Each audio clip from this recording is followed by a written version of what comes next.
So you have to get in there and try these out.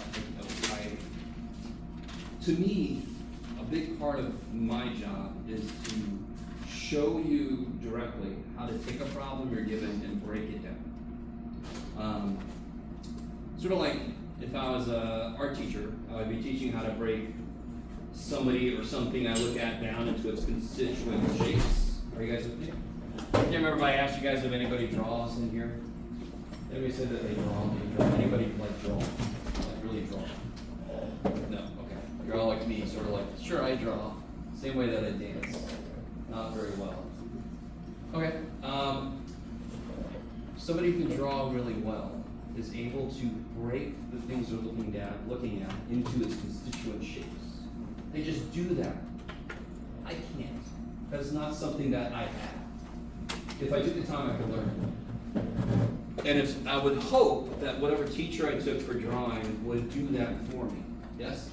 So the way that I teach 4-7 is I'm trying to show you when you're given a problem and you see in the problem it says, find the maximum this, or find the smallest this, or find the least this, or whatever, those kind of like size words, yes? Optimization words. Then you know you're looking for two things. What do they tell me?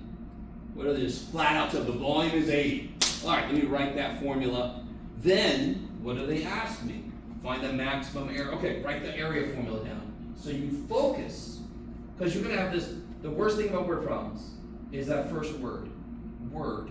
There's so many goddamn words in a word problem, right? So you have to, if you know what to scan for, okay, first thing scan for this. Everything else doesn't matter. Second thing scan for this. Everything else doesn't matter. You guys understanding?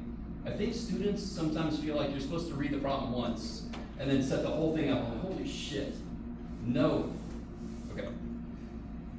So again, you have to bring stuff with you to work with. So if you haven't tried out section 4-7 yet, part of me wants to say, what the hell? Because we're in summer, you should have taken advantage of this big ass long weekend and gone ahead. But it's okay if you didn't. Get in there, try it out, bring some questions tomorrow. Yes? Okay. If you weren't here last time, I did make 4-8 officially extra credit. We talked a little bit about it. I derived the formula that you use for Newton's method. So section 4-8 is officially extra credit. If I remember, I'll put a bonus question from that section on the next test.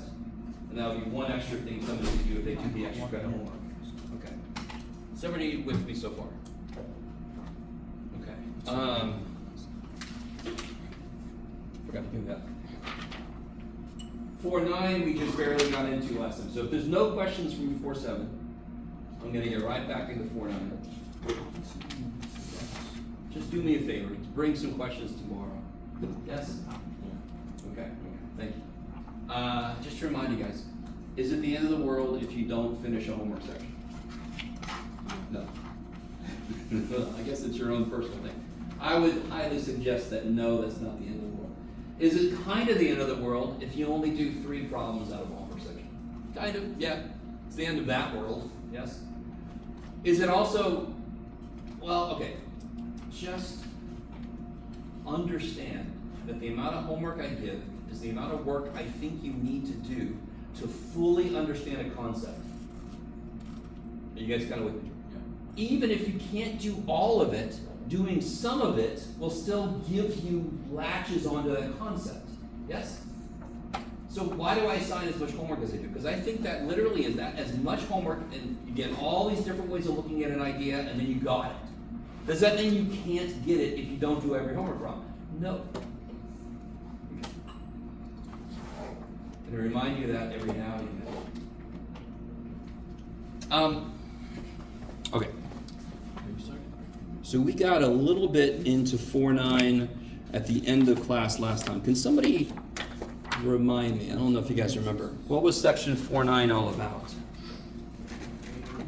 Say again? Yes. So it kind of makes sense. Math loves doing this, and why does it love doing this? Because it freaking makes sense. We learn something, and then we learn how to undo that thing. Because what can math do? Math can go both ways. Have you brought any good pens, Jeff? Okay. So guys, there are several levels of antiderivative. There is this level of antiderivative. Does somebody remember? If I take a derivative, I would put a little prime on it. Does somebody remember the accepted notation for one level of antiderivative? The big ass G, for example, here, right? It sounds like a title you give somebody. That's big ass G. So big ass G means the antiderivative, which literally just means if that was the answer to a derivative question, what would the question have been?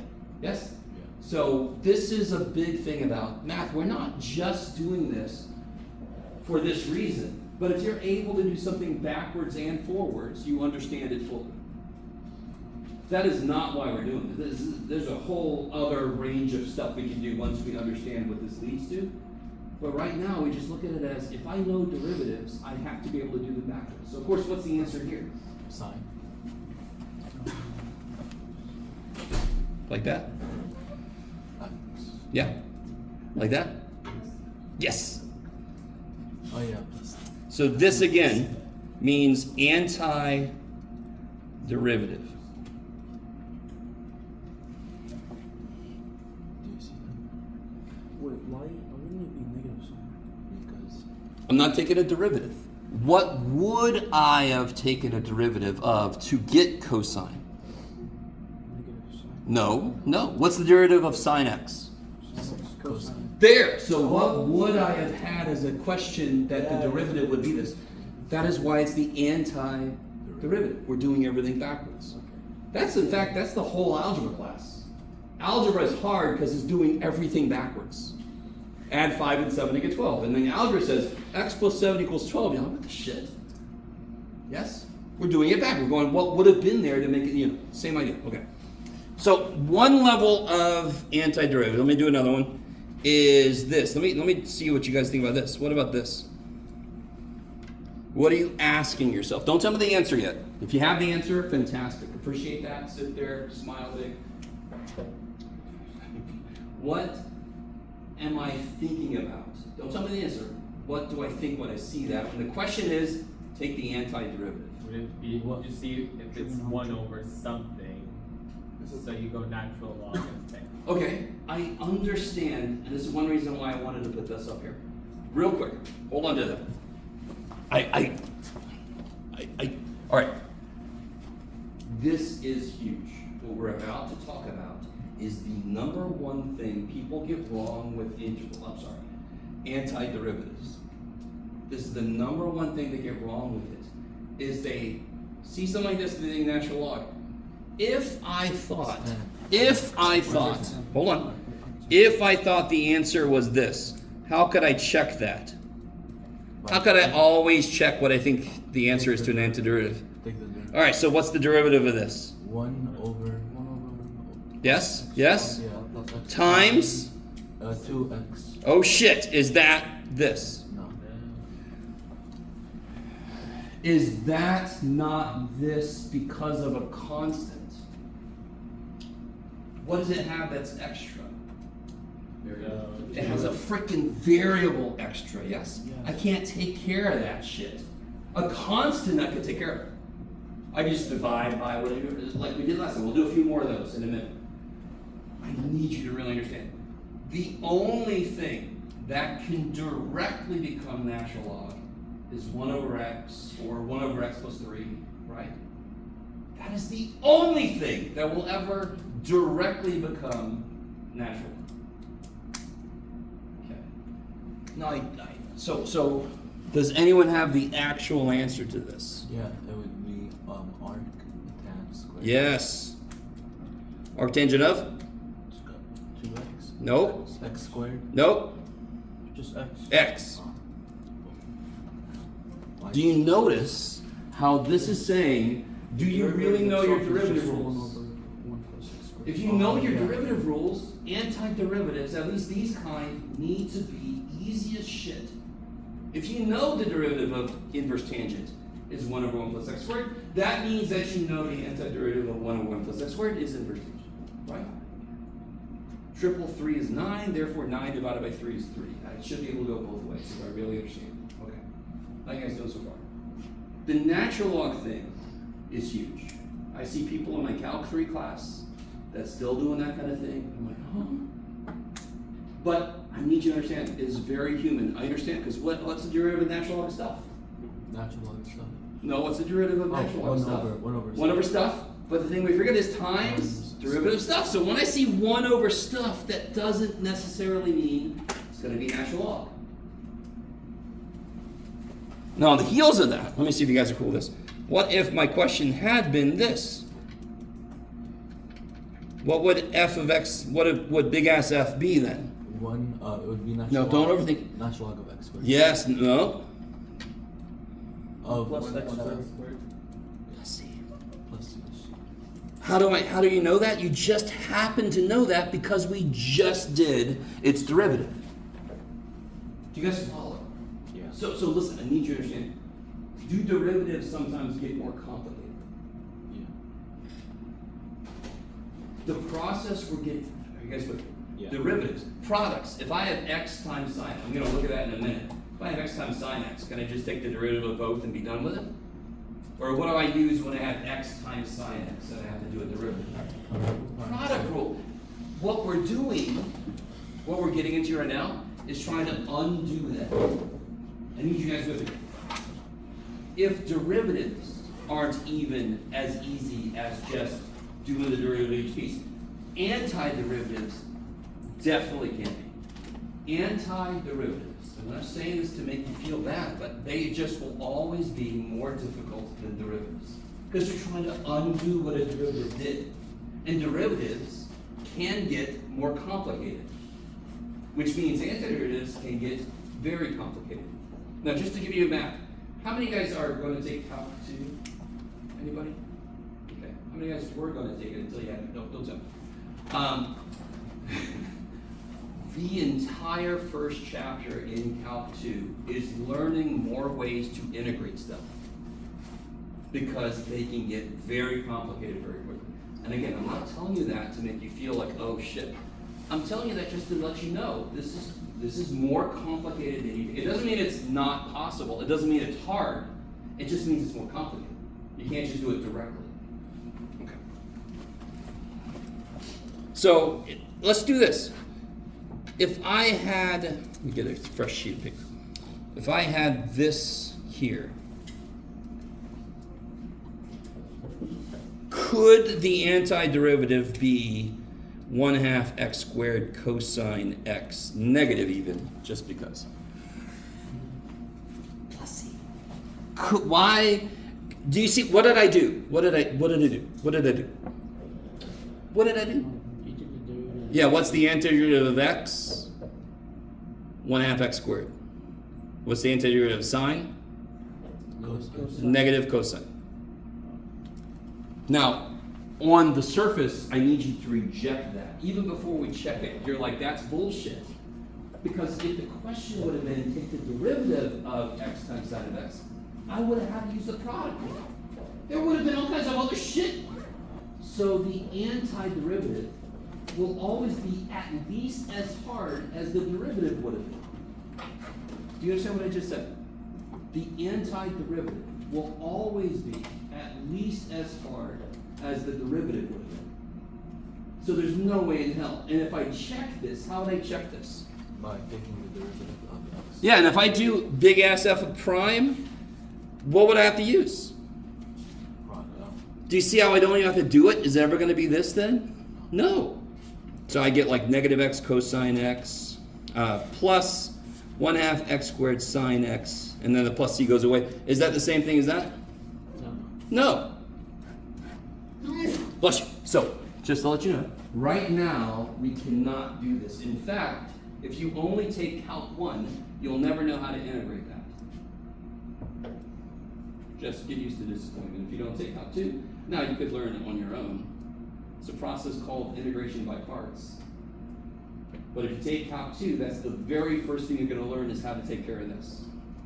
So everybody kind of with me. I need you to be cool with the fact that antiderivatives are always more complicated. That doesn't mean they're always like crazy hard. Those two words don't mean the same thing. They're just more complicated than you might think they are when you first look at it. Derivatives are more direct. Derivatives are always easier. Okay, how are we doing so far? So some types of antiderivatives are straightforward. If I have cosine x, the antiderivative is sine x plus c, because I know I can go both ways. If I have x sine x, I don't know. I don't have a product rule for anti-differentiation. I don't. Okay. So let's do one that we did last time. Let's step this up. There's a next level of this, which is something like this.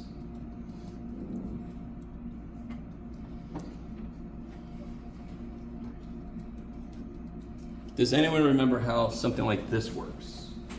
Natural log. No. I'm not. Wait, no. Didn't you just read Oh. What would the derivative of that be? E to the That's 4x. not my question, right? But what would the derivative be? E to the 4x. Times 4. Chain rule, yes? So e to the 4x times 4 is the derivative. So just based on what I just said, what should the antiderivative be? E to 4x plus. No.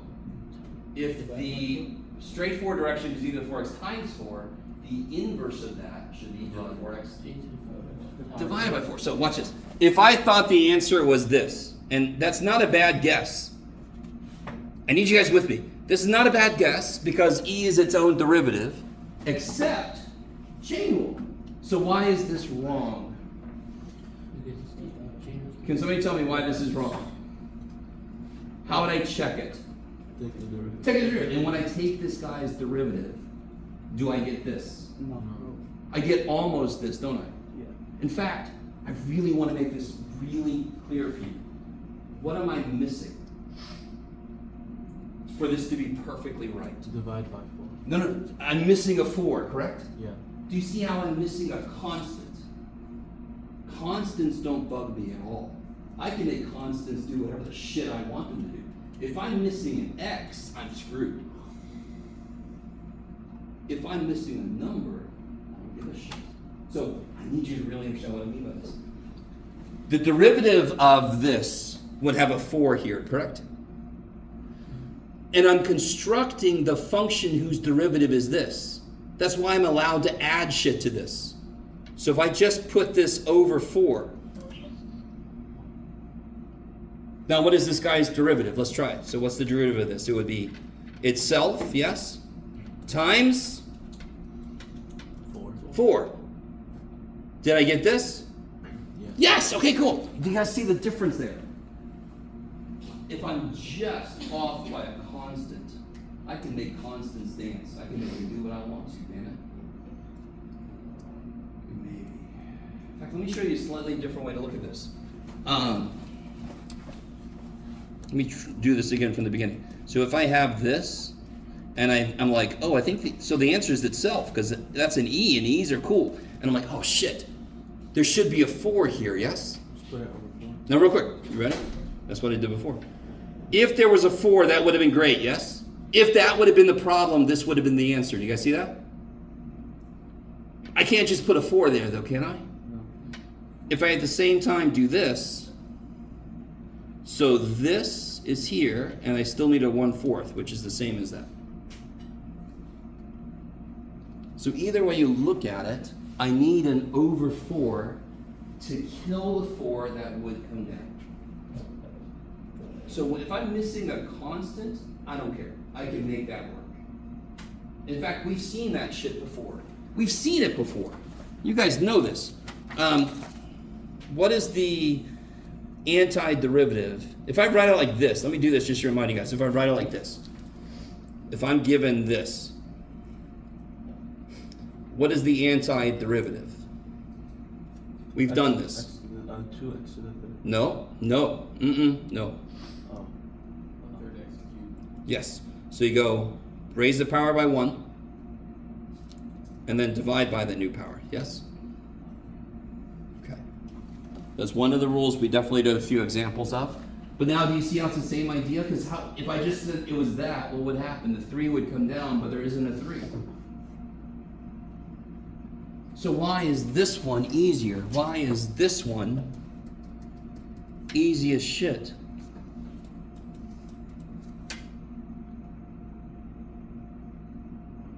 Because how did I get here? What would the power have been? 6. And do you see how the 6 just goes up? Another way to look at this, if you want to, another way to look at this is make the power go up by 1 and then divide by the new power, so of course those cancel. So there's several different ways to look at it. So if there is exactly the number that would have come down there, then you just put it back up and you're done. Or make the power go up by 1 and divide by it. Again, every single thing we're doing is constructing a function whose derivative is what I start with. So you can always check your answer pretty quickly because derivatives are always easier than antiderivatives. So whatever you write, take its derivative and see. If it's off by something, correct it. Okay, maybe. Screw you, Jeff. I understand. So let's kind of formalize this rule. If I have this, I can't remember if I've done this with you guys. Then the antiderivative will be nx to the power goes up 1, up by 1, and then I divide by the new power. Yeah, we did do this, didn't we? What was the one n this doesn't work for? If n is -1. So real quick. All right, let me just let that settle with you guys. You guys see why, just mathematically, if that's the rule, if n is -1, that rule freaks the shit out. So let's focus on that. What if n is -1? What function do I actually have? X to the -1. And what is x to the -1? What's another way to write that? 1 over x. And what's its antiderivative? Natural log. Yeah. That's where natural log comes in. Natural log saves my ass. It says, all right, human, you can't handle -1. I got you. That's what the hell it is. Let me stop for a minute. 2 levels of this. I need you to really understand. Every single time we're doing an antiderivative, we're just saying, what would the function have been whose derivative is what they gave? That's what it always is. Sometimes that question is easy to answer, sometimes it's really hard. Sometimes it's impossible, believe it or not. There are functions you cannot do the antiderivative of. And that's part of what you study in Calc 2, actually. We learn a whole new way to look at those. All right, which is way deep. Let me stop for a minute. Obviously, you're not going to have to work with those. We're in Calc 1. Okay.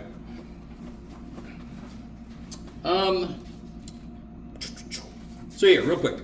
One last one here, and then we'll get into some new stuff. What do you guys think about this? What you got, Jeff?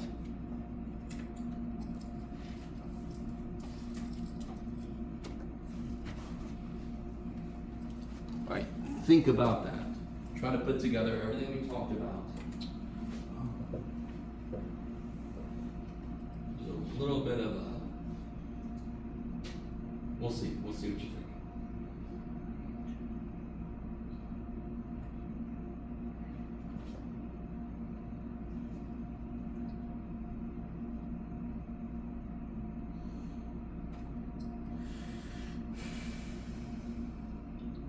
Without telling me the answer, can somebody tell me what's the first level thing you think about? Tangent.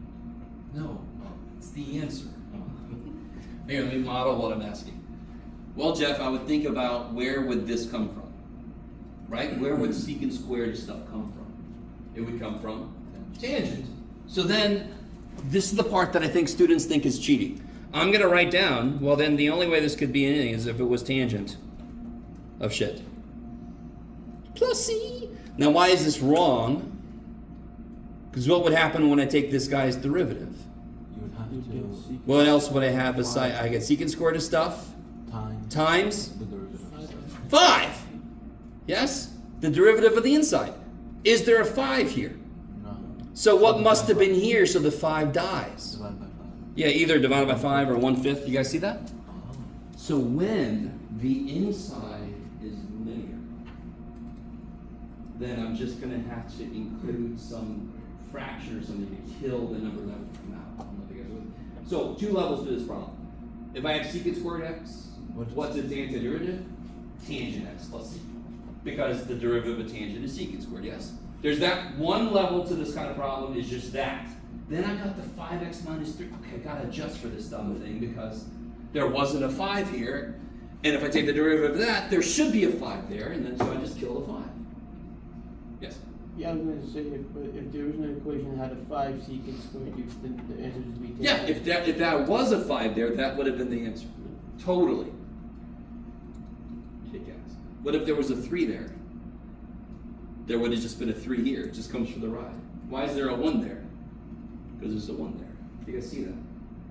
Okay, maybe. So what 4-9 really is almost definitely just straightforward about is how well do you really know your derivatives? If you know them pretty well, 4-9 should be easy. Just doing it backwards. Yeah.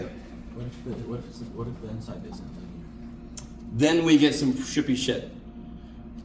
I've already showed you one that we can't do. So if I just made one little change to this, that is impossible for us right now. That is impossible for us right now. We can't even do this. Yes? Okay, maybe. Does everybody, I need you to understand, we are just getting into the tip of the iceberg of this idea. And I think students sometimes think, oh, we're talking about this, so I should be able to do it everywhere. No, there's going to be a whole shit ton of functions we can't do yet. And like I told you, 7.1 through 7.8 of the Calc textbook for Calc 2 is all about learning more and more methods to integrate more, to take the antiderivative of more and more functions. You guys are with me or not? Any questions on that? Any other examples you want to see or? Okay. Actually, Yeah. would you be able to, and I don't know if this is possible, but is there going to be an antiderivative for something that would require a quotient rule? Oh, all right. How do I say? So real quick. This will be a good little review. Can you guys help me do this quotient rule real quick? Can you guys? Here. Let's do it together. X. Derivative would be derivative of the top times the bottom. Yes. Derivative of top's 1. Yes. You don't have to write this down if you don't want to. Minus the top times the derivative of the bottom all over the bottom squared. Yes. Which would be, let me see if you guys, let me just write all this out, Jeff. Don't do your normal bullshit. So minus 2x squared, minus negative 2x, so plus 2x. So g prime of x is negative x squared plus 2x minus 4 over this.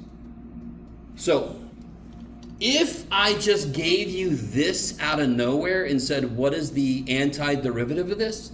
You're allowed to get up, come to the front of the room, and full hand slap me. Because you can't do this. You have no idea. But if I ask you right now, what is the antiderivative of this? You can tell me. You can totally tell me. What is the antiderivative of this? That! Sorry. That. Plus c, yes? I need you to notice that. So there's a whole other realm of, if you just happen to know, oh, the derivative is the one I'm looking at, then the antiderivative of the one I'm looking at is that guy. Do you walk around with a lot of functions like this just knowing what the derivatives look like? If you do, you're neat. You're even more of a geek than I am. I ain't got that kind of shit. Yes? What is the intent behind putting plus C? Oh. Can somebody remind me what the plus c is all about? It's for a constant. I'm an old man. I don't remember stuff. Plus constant? I've been roaming the earth too long. Since the derivative of a constant, it just goes away. Derivative of constant is? 0. 0. So real quick. I'm going to put a bunch of functions down. And then just make f of x equals x minus 3, f of x.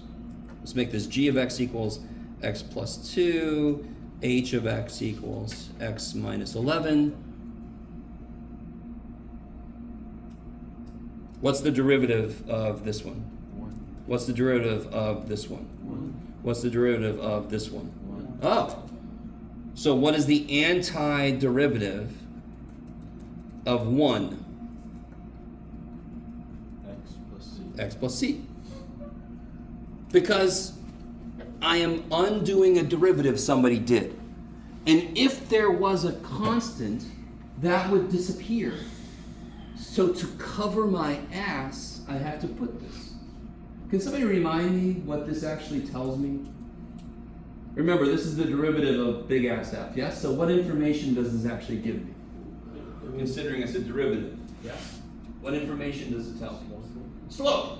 So if I just said to you, write the equation of the line that has a slope of 1, why should you be confused? How many lines of a slope of 1? Infinitely many. In fact, I wrote 3 of them. Yes? So if you just give me information about the slope of something that's not specific enough, what is its y-intercept? I don't know. So if I said I took a derivative of a function and I got 1, can you tell me exactly what the function was? No. It could have been x plus square root of 7. It could have been x minus 3. It could have been x. So what do? We cover our ass. We put a plus c until somebody gives me more information. What if I also said, so ignore all this shit. We're given this, we take the antiderivative, and I also say, oh, f of 3 has to be 6. How could I use that information? I'm sorry, big ass f of 3 has to be 6. Plug 3 instead of f of x. So big ass f of 3 is 3 plus c, and that's supposed to be 6. So can I figure out what c is now? Yeah. 3. I have to be given more information.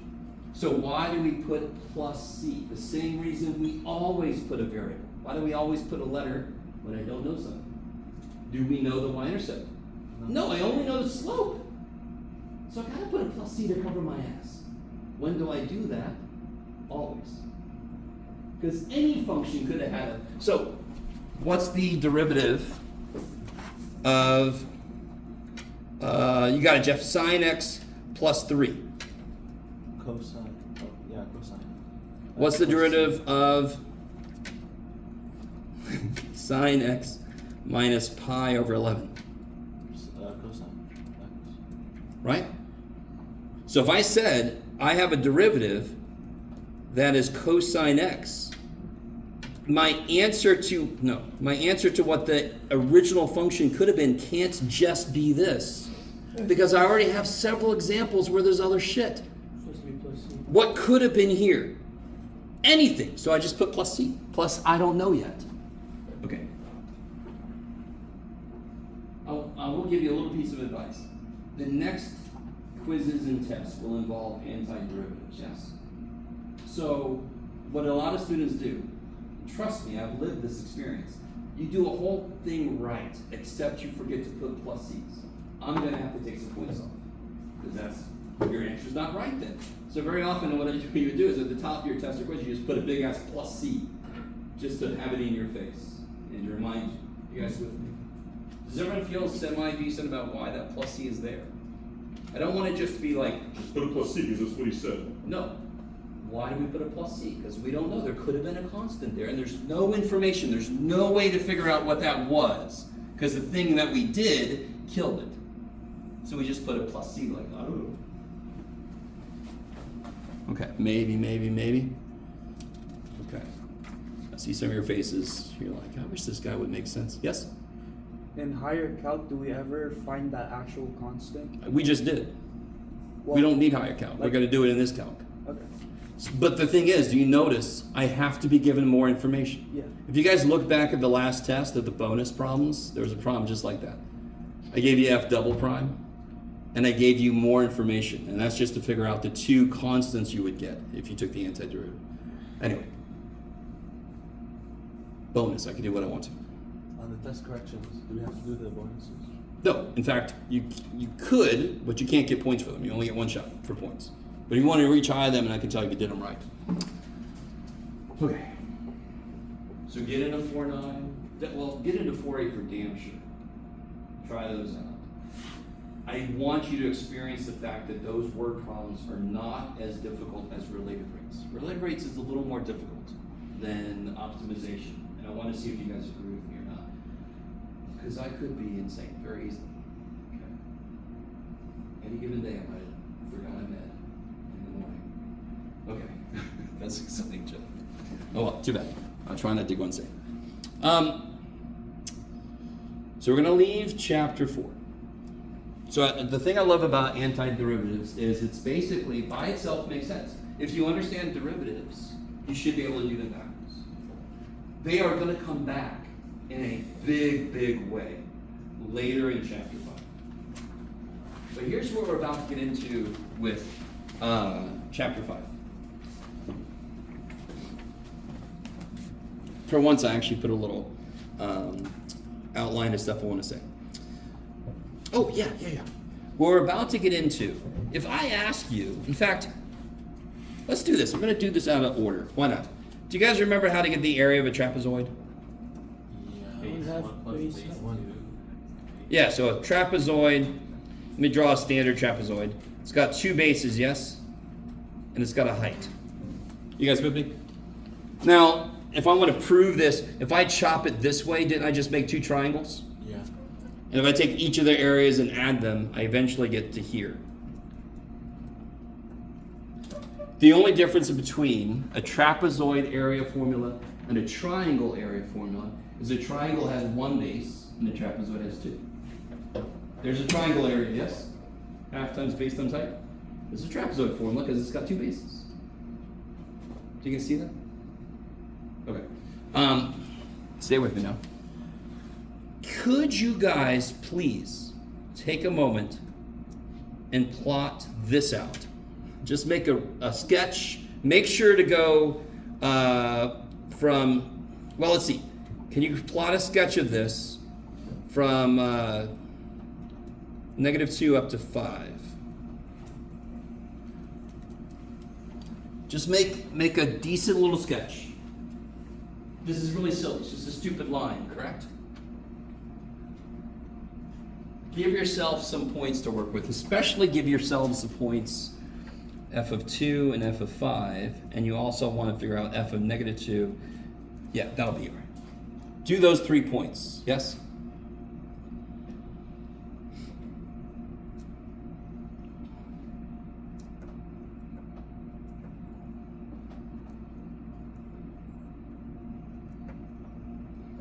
I would recommend a scale of 4 here.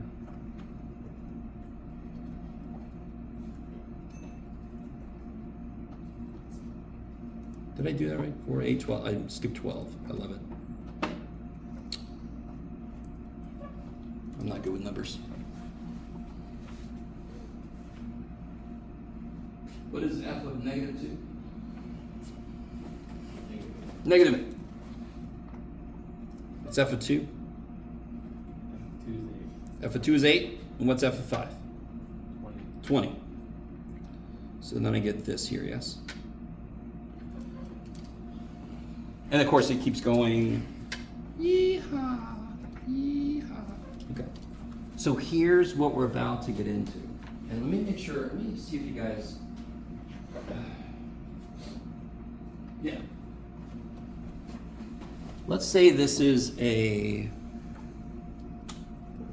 velocity and this is a time, yes? So like I was going backwards and then I started going forwards. So like at 2 seconds I was going 8 feet per second or whatever. You guys with me? Mm-hmm. Just to give this, it doesn't change the graph, it just gives us an interpretation of what it's telling me. How do I get distance traveled?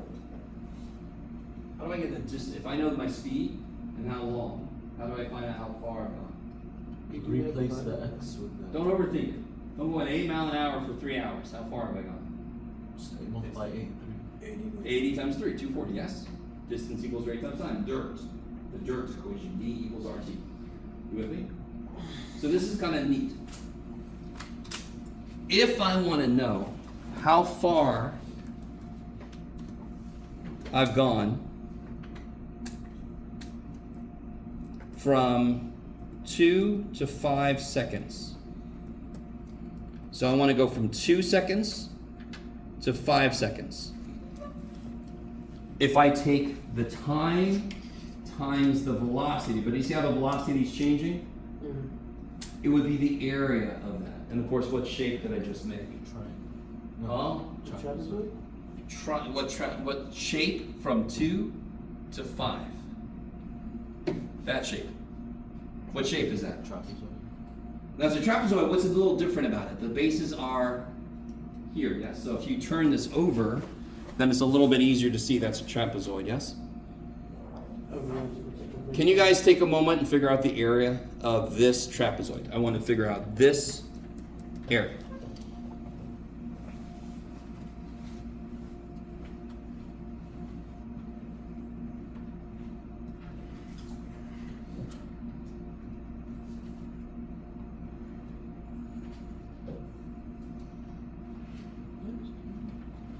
Is that plus 20? I mean, is that 20?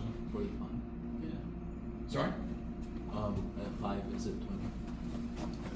20, yes. So be careful. What's the height? How tall is the trapezoid? 3, yes? And what are the two bases? 8 and 20. Yeah, 8 and 20, yes? So then what's the area of the trapezoid? 28. Yeah, it'd be 1/2 height times the sum of the bases, yes?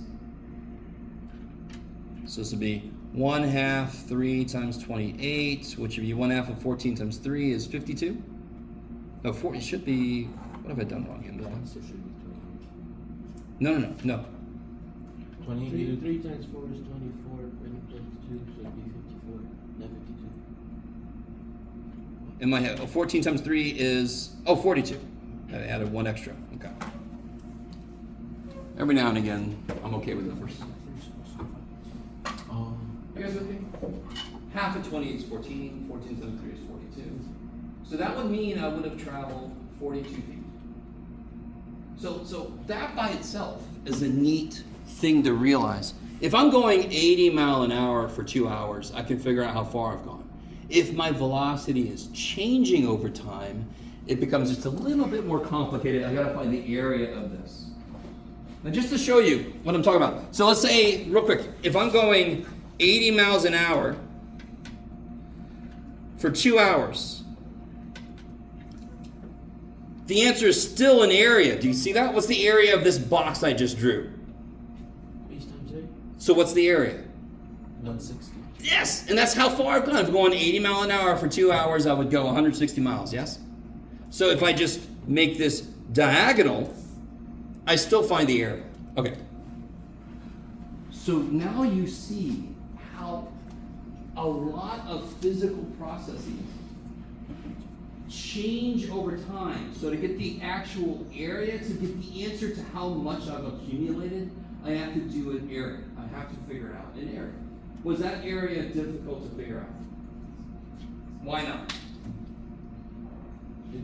Because it's a stupid trapezoid. Yes? You guys with me? So, why would it be even easier if I wanted to go from 0 to 5 instead of 2 to 5? Because then it would just be a From 0 to 5 is just a triangle. And that formula is even easier. Yes? So, what if my velocity from 2 to 5 actually looked like this? Then use the cylinder. Is that a cylinder? In fact, here. Let me make this even more. What if my velocity from 2 to 5 looked like that? What we learned is pointless because there's not really a Is my answer still going to be the area? Yeah. Of course it is. Of course it is. Did you guys learn the area of a deflated souffle? You guys know what a souffle is? You open the oven too early and go. So look at it. Yes? Did you guys learn the area of the end of a breadstick? If somebody chewed the top. No, you didn't. There's no area formula for that shit, yes? Do you guys understand? the first function we did was a line. So of course the shape, it makes it easy. I don't need calculus's help. So this is a huge thing calculus does for us, is it's like, holy shit, look at that thing. Let me help you figure out that. Does everybody understand the motivation for this huge second idea in calculus? The second idea in calculus is, how do I get the area under a curve, well, let me say it even better, between the x-axis and the function. I want to get that area, yes? Is that what animation is? We'll get there. Yes, but we don't know that yet. I gotta prove it. Alright. With this idea in mind, is everybody with me so far? And by the way, we are developing a process. You're never gonna have to do what I'm doing right now yourself.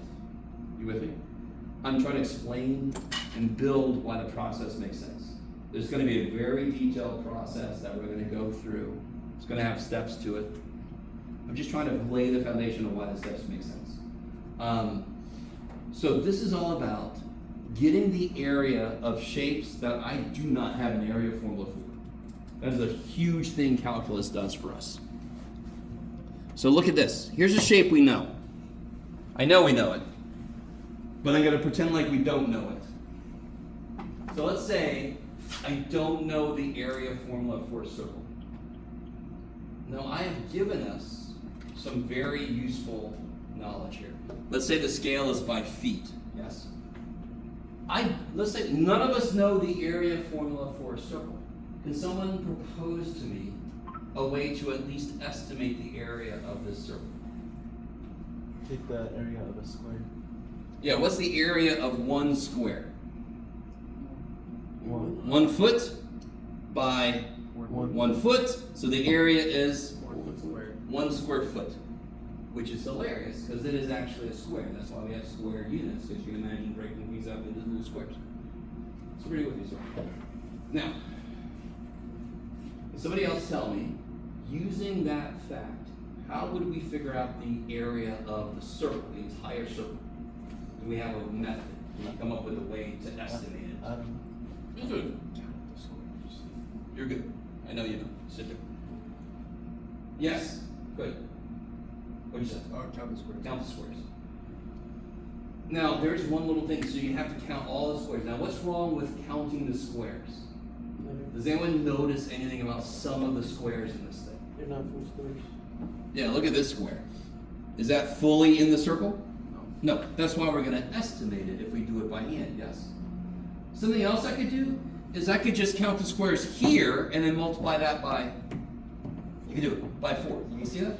Because of symmetry. So how many squares are in the circle in the first quadrant? 16. 4, 5, 6, 7, 8. Now I'm going to say 1, 2, 3, 4, 5, 6, 7, 8. There's 8 full squares, yes? Are y'all cool if I do 9, 10? Because they're almost full squares. You see what I'm saying? Now it gets a little tricky. What do I do with these 3? That's almost a full square also. Yes? So let's see. I got 8, 9, 10, 11. You with me? No. And 2 halves. And then I could either say 12, 13. So the answer is going to be somewhere between 12 and 13. That's how many squares. Now, so in that first quadrant, how many square feet are there? 12 and 13. 12 or 13. What does that translate to for the whole circle? Multiply Multiply by 4. 4? 48 to 52. Is everybody kind of with me? You've all done stuff like this to some degree before. I know you have. It's almost like looking at you guys don't do this anymore. You had a map and you had to actually put your thumb on the thing and then put it on the thing so you could see how far apart things were. Those were the days. And now we have Apple Maps and Google Maps. Okay. For a while we had MapQuest, which would make you get lost, which was great. It was fantastic. Okay. But I'm almost certain you guys see what we're doing here. So can somebody help me out? What is the area formula for a circle? Pi square. Can anyone tell me the radius of the circle? 4. 4. what would the area for it be then? Pi times r squared, pi times 16. What's pi times 16? 3.14 times 16. More than that. 50.265. And what did we get for our estimate? Somewhere between 48 and 52. That's pretty good for humans. Yes? Okay, I love you guys. Listen, right now I can see in your face, you're like, what the shit is my work gonna look like, Jeff? You're not gonna do this, but this is leading up to it. Okay. So here is the idea. If I have an area that I don't know the formula for, I try to break it into parts that I do know the formula for. And then I can underestimate it, 48, and overestimate it, 52. And then I could actually, if we took the average of those, we would have gotten 50, and that would have been almost exactly right, yes? Instead of using squares, which could drive us insane, let me come back to our little souffle picture here. Instead of using squares, what we do is we use equally spaced rectangles. Now, let me see. I'm going to break this area up into rectangles. The question, do you guys see how the width, let's see, how many rectangles do I want to use? 1, 2, 3, 4, 5 rectangles, yes? Do you see how it shows you use 5 rectangles? So like the first one's going to go up to some degree and turn around, and you guys kind of with me? So one thing I want to ask right now is a very physical idea. I want to use 5 rectangles. That's what I drew. How far do I have to go? 3. Yes? Can anyone tell me how wide each rectangle would have to be? So if I want to go from here to there, and that's 3 feet away, and I want to use 5 steps to get there, how big would each step have to be? 1.6 would be How did you get that? 5 divided by 3. That's so close. I want to go 3 with 5 steps. 3 divided by 3 divided by 5. Yes. So if I had to go 20 feet and I want to go 5 steps, how big would each step be? 4. 20 total distance I want to go, divided by how many steps I'm going to take. Now, in my example, I'm saying steps. Up here, that would translate to rectangles, yes? One step would be the first rectangle. Second step would be the second. Okay. So how wide is each rectangle will be how far it's got to go divided by how many I'm using. It's a very physical idea. Now, what else do I have to know about the rectangle to use it to get the area? the height. The height. What do you think we're going to use to get the height of the rectangle? How tall? Obviously, I don't want the height to be this. Is that going to estimate my area very well? No. I don't want it to be this. What do I want my height to be dependent on then? The height. It's the function. The function value. Let me stop for a minute. I really want you guys with me. You all know that if you're going to draw rectangles in to kind of estimate, you're going to stop when you hit the function, aren't you? Because you don't want to go past it and so forth. But if you're making a rectangle, you have to make some allowances. If I make the height this, that means when I go backwards, do you see how I overshoot? So then I would make every rectangle do that. Now that one undershot, that one overshoots, that one overshoots just a little bit, and then this one, I already forgot which side, this side, there. So I overshoot sometimes, I undershoot other times. Do you guys follow what I'm saying?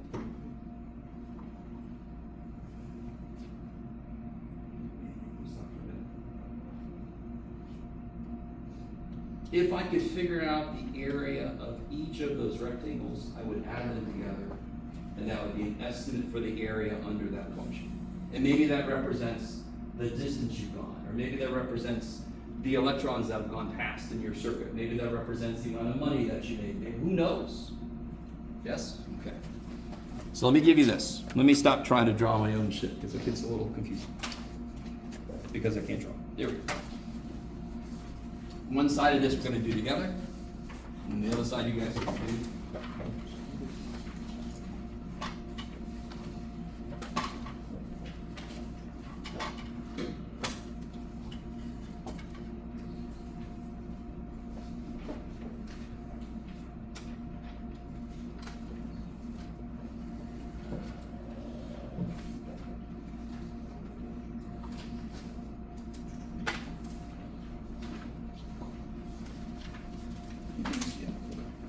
do this first side together.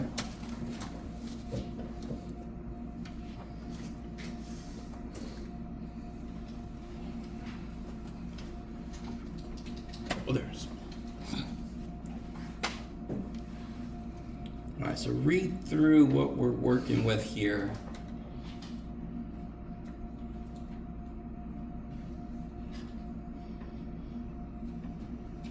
So even before we draw the function, we know how far we want to go, and we know how many rectangles we want to use.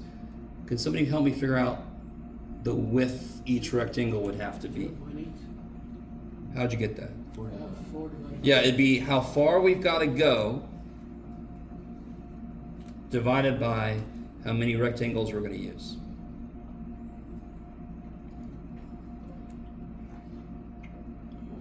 So let me make this a little more. Formalized. In fact, here, let's sketch the function first, and then I'll come back and make this more formal. If I want to sketch this function, I want to start at 0 and go up to 4. So obviously a really good way to do this might be to get some points, plot them on, yes? So what is f of 0? 6. 6.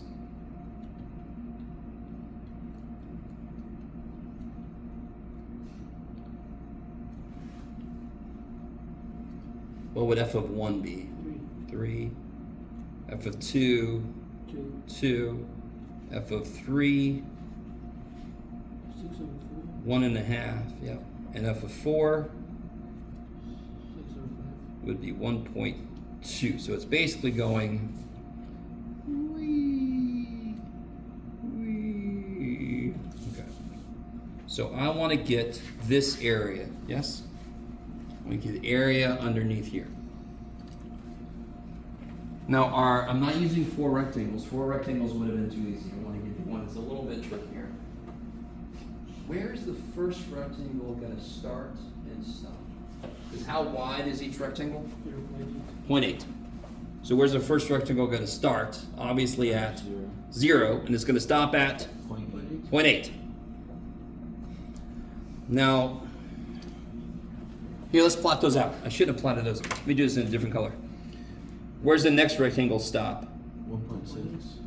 Yeah, 1.6, so 0.8 further, right? Next one stops at 2.4. We just keep adding 0.8, right? 3.2. 3.2. And then 4, yes? Okay.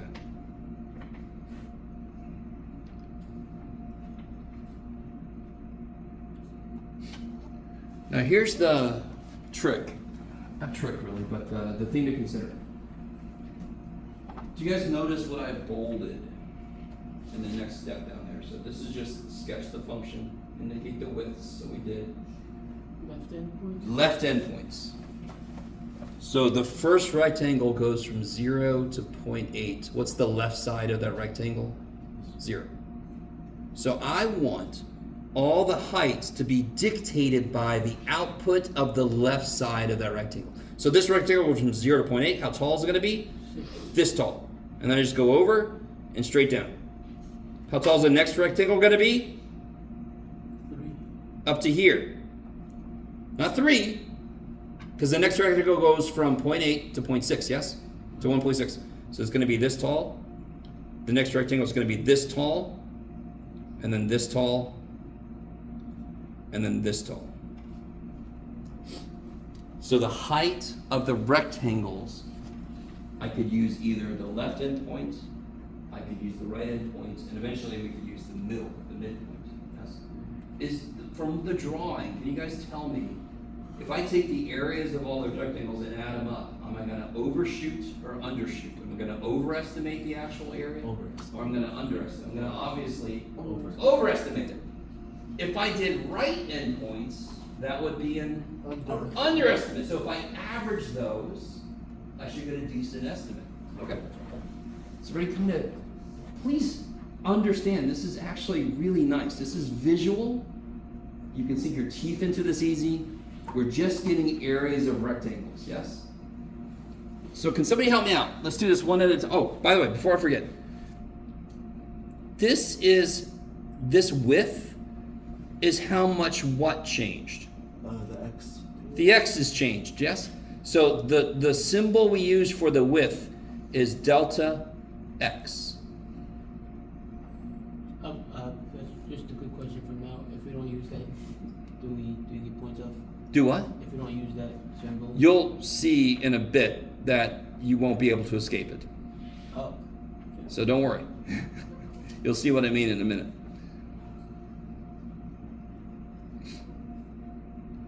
With me so far? So that's the symbol we use for width. Can somebody tell me what dictates how tall the first rectangle is? I'm going to call it H1. How tall? Yeah, how tall? Don't tell me the answer. What dictates how tall it is? The endpoint? Why did we draw it the way we did? Because of the left. So this dictates it. F of 0, yes? Mhm. And that happened to be 6.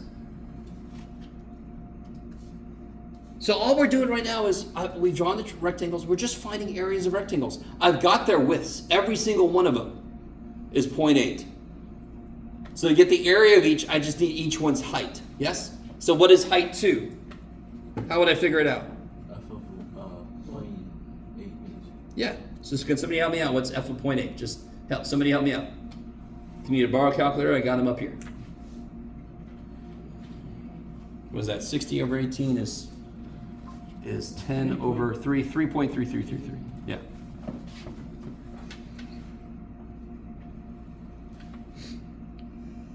Or I could just write 10 thirds, yes? Did you guys see? And now H3 would just be F of 1.6, H4 would just be F of 2.4, H5 would be F of 3.2. Now, look, I do get students that go one step too far. Does the output here dictate a rectangle? No. Because it's the end of that one. So if I'm using left endpoints, I use the left endpoints. I never use the last number. If I use right endpoints, it's the other way around. So How many rectangles do I have here? 1, 2, 3, 4. Oh, thank God, 5. So just make sure you don't get 6 rectangles. I always get somebody that gives me too much. So if it was for the right endpoint, you would start, your H1 would be 4, but then you wouldn't go to 0. My H1 would start at F.8. We're going to do it in a minute. We'll do the right endpoints next. You'll see. Okay. Is everybody semi with me? Don't let this be, this is not hard. How do I figure out the height? I use the function I was given and plug in the things I determined from this. Yes? Okay, maybe. Let's get the, let's see, we already did this. Let's determine the area of each rectangle. So what's the area of the first rectangle? 0.8. What's the width of the first rectangle? 0.8. 0.8. What's the height of the first rectangle? 6. 6. So what's the area?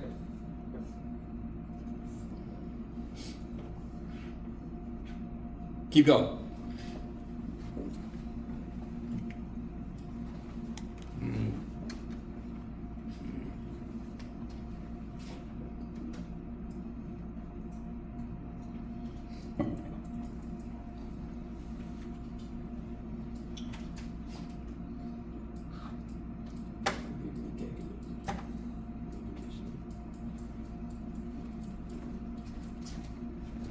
Okay. Are you guys doing some? Anybody interested in a shortcut? Yeah. Okay. I want to ask you that question before I let you go too far. Here's a really nice little shortcut. And I think some of you guys know this for sure. If I put into y equals, I put the function I'm working with, yes? Something a lot of students don't know about is if I hit table right now, I can't remember how I have this set up. Most of the time your table looks like this. It's already filled in. But if you go to table sets, hit second window to go to table set, I can actually tell it, that's interesting, I do have it to ask. Why was stuff filled in? Oh, because I must have put a bunch of shit in. If you make it ask, then your table should, well, if I didn't have crap in there already, let me do something real quick. Let me change it to this. And then we change it back to this. If you change it to ask, oh Jeff, what have you done? You've done terrible things. There we go. Yeah, it should come up blank. For most of you guys, unless somebody's already been messing with your calendar or whatever. Are you guys all with me? Who already knew about this? Do you guys know? The nice thing with this is you could just plug in what you care about. So there's another way to do this, but this is kind of nice. In fact, let me show you the other way. If I go back to, so right now, just to show you, I could put 0 in, 0.8. Do you see how I'm getting all this stuff here? Yes? 1.6. So this is for earlier. 2.4, 3.2. Yes? So that's just to be able to get all these numbers. So now I can kind of go back and fill those in.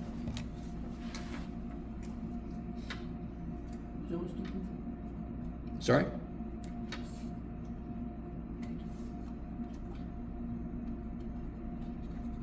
Okay.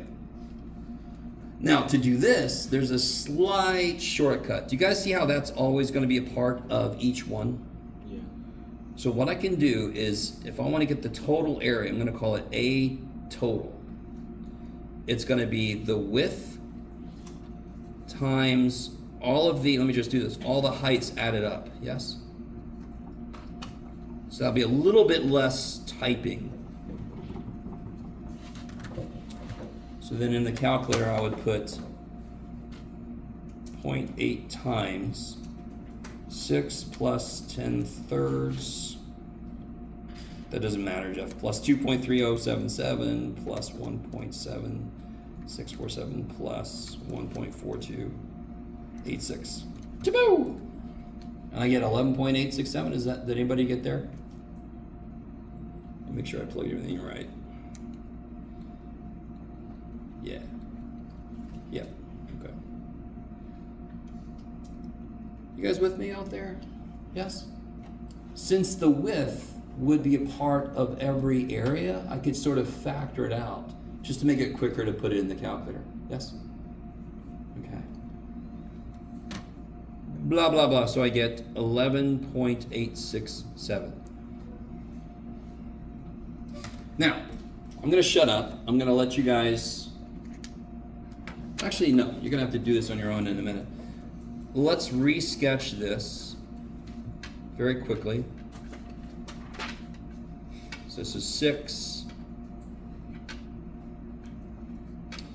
4 was at 1.2, I think it was. Whee. That's pretty good. Not too bad. But now, when I do my... Dadgummit, Jeff.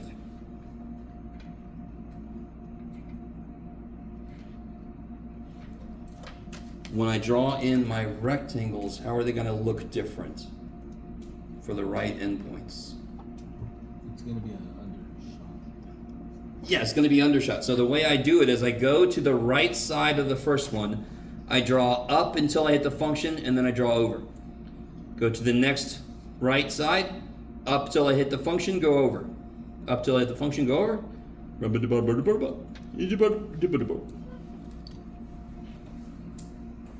So that's just how to make the visual correct. So now I know my answer is going to be under what it's supposed to be. Which kind of leads to the last question on the thing is average what we get. Kind of makes sense to average them. Now, mathematically, this is dumb. Am I going to redo everything I've done already? I'm going to redo it? What part of this do I not need? I don't need this one, do I? No. You just add What do I need instead? F of 4. Yeah, so I'm just going to not use this, and I'm going to add f of 4. And f of 4 was 1.2, if I remember correctly. Yes. And now watch, in your calculator, watch this shit. You ready? I'm going to hit second enter, and I'm going to go back. Erase the 6, replace it with 1. Yeah. Delete the 6 and insert 1.2. There we go. I mean, that's stupid. That's just little, just so you're typing less stuff. Yes? Just recognize how what you're currently looking at relates to what you already did. would it really be terrible if you kind of redid everything? Not really, but you'd be, wasting a little bit of time. And I'm assuming the last question is just take the average of the left and right and. Yeah, hold on. Subtract them from each Why other, does it make sense this number is smaller than what we got before? because you undershot with the. Because visually I know I'm gonna get an here it is, undershot, yes? So this area turned out to be 8.027 for blah, blah, blah. What do we get if we average that? So if I add that to 11.867 and then divide that by 2, my average I get is 9.947.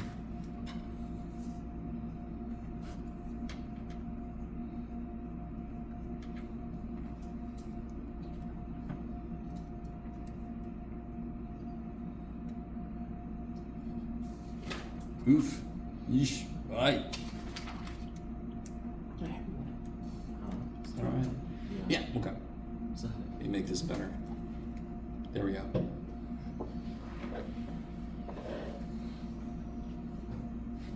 Is everybody with me? You guys with me? but where'd you get the 9.947 from? He added the left. Average the left and right endpoint approximations. So I took this number and I averaged it with that number. Yeah. Just like we did earlier with the circle when I got 48 and 52, if we average them, we get really close to the actual answer. Now, are you guys curious? Now, real quick, 9.947. Is that the area What was it? under this function? 8.027.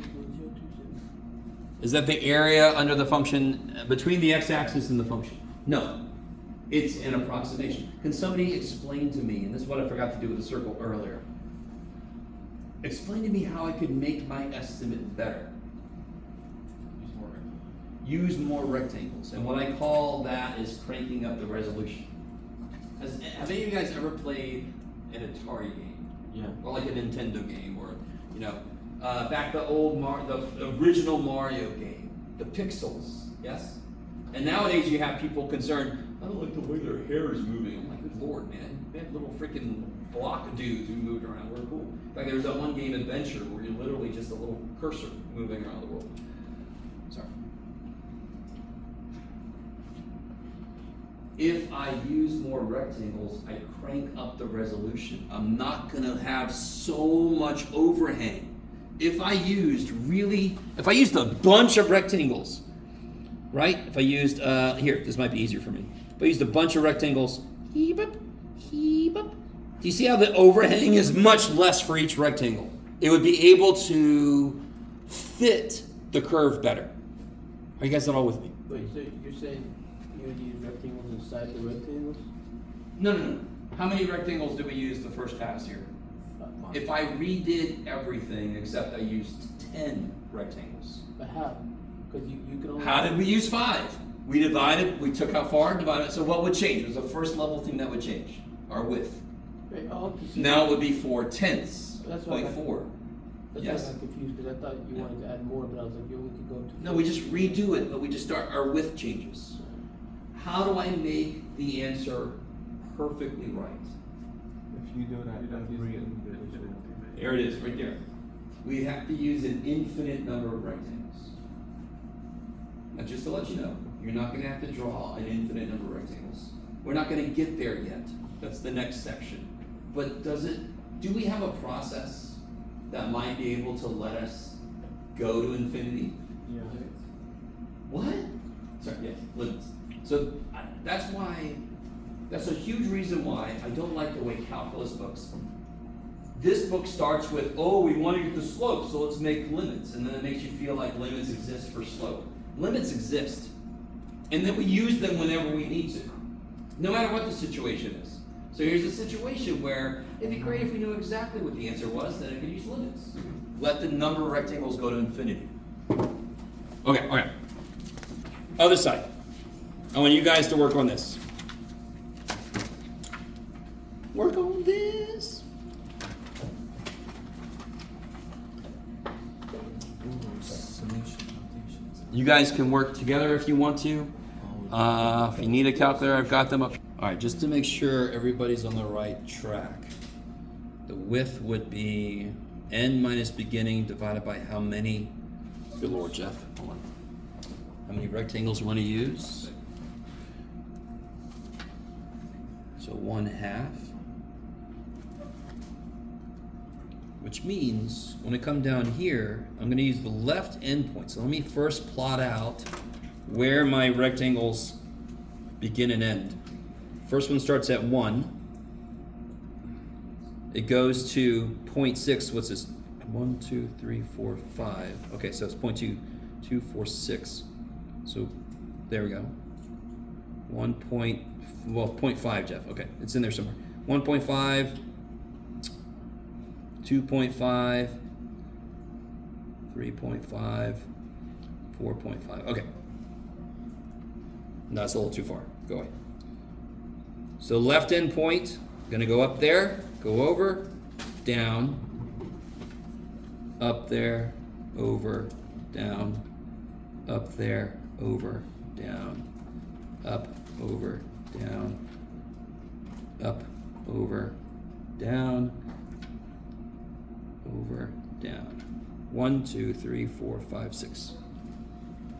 Now I remember when I was learning this, I often was putting in too few or too many rectangles, and just after you finish drawing them in, just count them, make sure you got enough of them. Yes?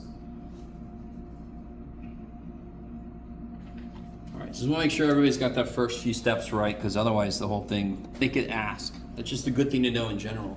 Do you see how do you see this little symbol here? Delta table? Yeah. That actually is the same thing as delta x, is how far apart your inputs are. And we know that it's exactly 0.5, and I want to start at 1. So now if I look at my table, make sure it says auto, so it uses this to populate the table. If I look at my table now, no Jeff, you hit the second twice, buddy. Hit the table now, I got exactly the outputs I want, yes? Yeah. So this will be 1/2 of, Oh, I forgot to put negative next one.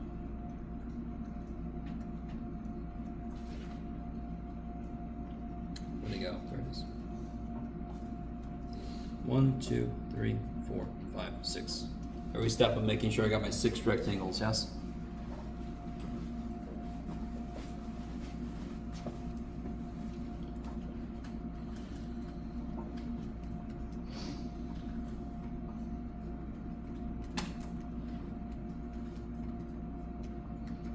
So to find the area, you would need to do 0.5 times 1 plus 2.7 plus 9. Yep. 1/2 times all this added up, yep. Oops, shit. Alright.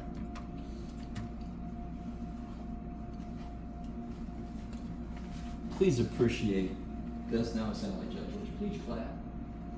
Please appreciate. This is nice. This is so nice. It unfortunately, well, that's not true, because I love what we're about to do. We are going to make this more interesting, because we are going to crank the number of rectangles to infinity. On the day of the test or on the day of the quiz, do we have to individually put f of 1, f of 1.5, or can we just instantly just put that? Oh, as long as you show me what's going into. But what I hate is when a student just says, a little note says, I did it in my calculator. I'm like, show me what you're doing. The reason I need you to show me, because this is easy, but if you make a mistake, I need to know what level of mistake. So if you show me what you're trying to plug in your calculator, and it was just a stupid little, you didn't push 2 and you pushed 3 instead, that's not a big deal, right? But if you don't show me anything, I have to assume the worst. What do you guys get for this? Anybody get this? 11.25. Yeah. Now, real quick, does anyone know, would that be an under or an overestimate? What do you guys think? Yeah, because there's a few more rectangles that are way below. If I would have gone up to 5, do you guys see how it would have kind of averaged itself out?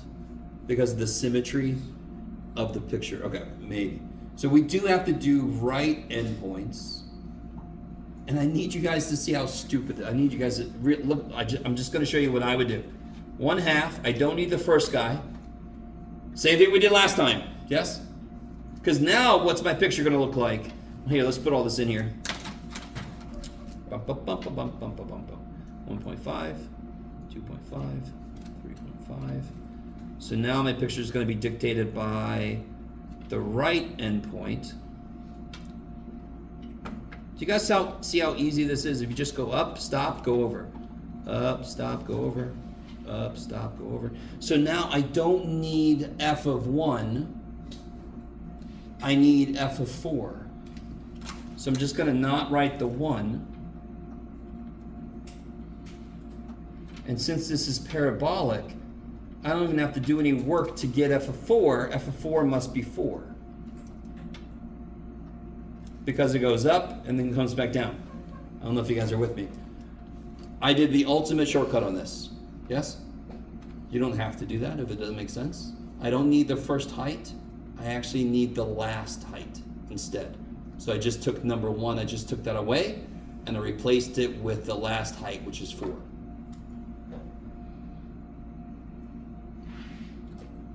In my calculator, I could just go back to 1. 1. Roman, I want you to replace it with 4. Sorry. And then I get 12.625.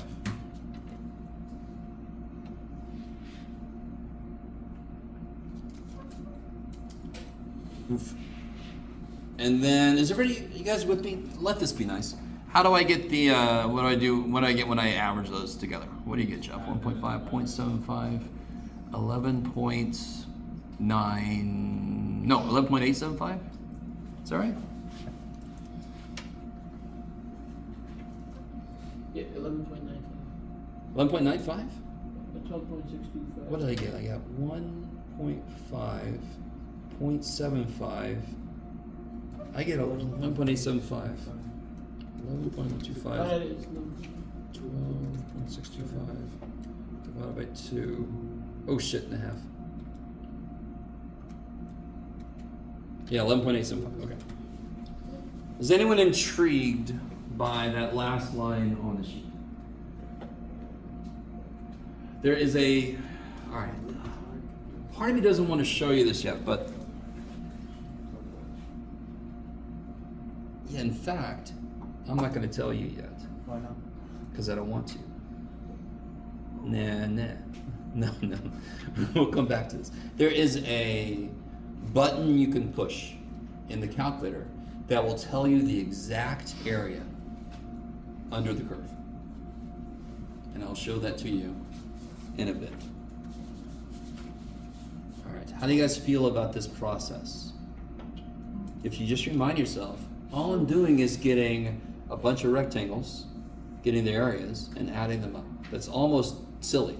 Yes? So regarding the quiz, if you're, because you're able to find the average or you're able to find the total without really having to do the sketches itself, that just helps you see if it's over or under. If you do it on the quiz, Yeah. it's on The sketch is a nice visual anchor to make sure that you know what the left and the right is and so forth. Is it point And out? I want you to make this. I'm going to ask for this. I'm going to say, so if I'm going to say create a sketch. If you don't, you're going to lose points because it's part of the problem. Yeah. Because I want to force you to remind yourself what the idea is you're applying. Is it a second trace or something? Maybe something like that. Could be exactly what you just said. Yes, we'll get there. So what was the calculator for? The other calculator. Do you want me to say it all again? I'm going to show you that later. Oh, sorry. Nah. Oh, that's neat. Do you guys want to take a break right now, or you want to do a little bit more? Up to you. First thing I hear. Take a break and we leave early. What's that? What if we just don't take a break and leave earlier? I don't think you would get much support. Do you want to have no break? I don't think we want no break. Oh, No. we want to break. All right, let's do this. Nobody's saying it works, so I'm going to do a little more, and then we'll take a break in a bit. How early would we leave? Like 15 minutes early. No. Maybe I forget, and that really sucks. Okay, so what we're about to get into, and in fact, I gotta go back. I want to explain this. This is huge. So this is what I'll do. I'll explain this, and then we'll take a break, because this becomes everything in section 5.2. Have any of you guys ever seen this symbol before? Yeah. Yeah. In what? Yeah, it's sigma. In what respect have you seen this symbol? Whoa, do it again. Sorry. So sum of something. Sum of something. Has anyone ever seen this in terms of like a sorority or fraternity? If you're looking at some college you're about to go to, sigma, right? So, I guess so. They like to make Greek letters, so they can almost sound like Pluto. Phi Beta Kappa. sigma, yeah, okay. So, This is really funny to me. Here's what math people did. If I have to represent to somebody, add up the first 100 numbers, I don't want to write them all down, yes? But I want to represent it mathematically. So what we do is the official word for add is sum, yes? So what we did was we thought to ourselves, we like that Greek alphabet. It makes everything look freaky. Yes? Isn't that 5,050? It is. We'll get there. I love that it's 50-50. Yeah. This road needs to stop giving shit away. I'll be right. We will get I there. haven't done In fact, that's a huge thing we're going to prove later. Okay. That's easy. So, sigma is the Greek letter S. We chose it because it represents sum. Right? So this, when I see this by itself, my first reaction is, this is incomplete. It's only seeing a square root symbol without something inside of it. This says to me, sum up all of the, didn't tell me what to add. So, the way I would represent this in summation Put 100 on. notation is I would say I equals 1 to 100 I. So let's break this down. Sum up I, where I goes from 1 to 100. So when I use that sigma notation, it's understood to step by 1. There are other kind of symbols you can add that make different step sizes, but almost always it's going to be a step of 1. You guys are all with me? Yeah. So this complete symbol here means that. Because what is I at first? 1 plus 2 plus up to 100. Yes? Kick ass. So let me ask you guys a few questions. Let's say, can you guys figure out this then?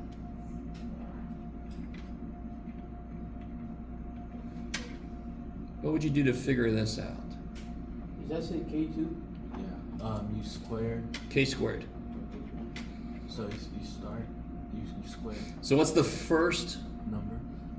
thing in my sum? What's the first value of K? 3. 3. And what does this tell me? I'm actually adding. K goes from 3 to 5, yes? Yeah. But what's the number that I'm actually adding at first? 3. No. 9. What's this telling me to do to K? Oh, 9. Square. So what's in the first step? What's K? 3. What is the thing that I'm actually adding? K squared. So what's K squared at first? 9.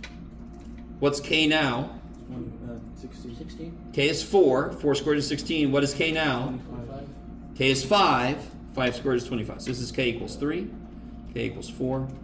K equals 5. You guys with me? Okay.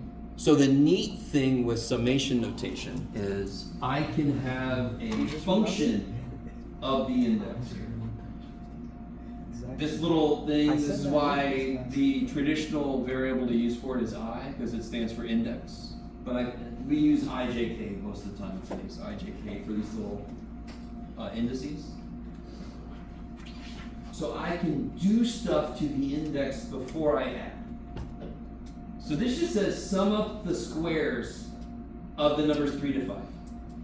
So that's why we got 9 to 16 plus 20. And what is that, of course? 50. That's crazy. How do you guys feel about summation notation itself? Summation notation kicks so much ass, especially because we haven't cranked it to infinity yet. Yeah? By the way, if you need to take Calc 2, Chapter 11 is nothing but this.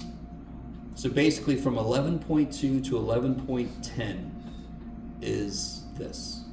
And it's so cool. It's so cool. I don't know how you feel when I say that. So just to kind of put this together, if I have a function and I want to go from x1 and I have a delta x, yes? This would be x2. How do I get the, oops, I want to go this way. How do I get the overall area then? I would add up from 1 to n. I would add up the height times the width. That's all that is. That just says that is a width times a height. That is an area of a rectangle. Which rectangle? The ith rectangle. And how many of them do I have? N of them. So if I had to add up 6 so if I look back at that worksheet we just did, why does this symbol make sense then, this stuff here? Because I have 6 rectangles. I want to go from the first to the 6th. I want to add up the height times the width for each one. That's what that says. Maybe, maybe, maybe. Maybe, maybe. Okay, that's enough for now. Let's take a break. Come back 5 till. Come back at 11:55.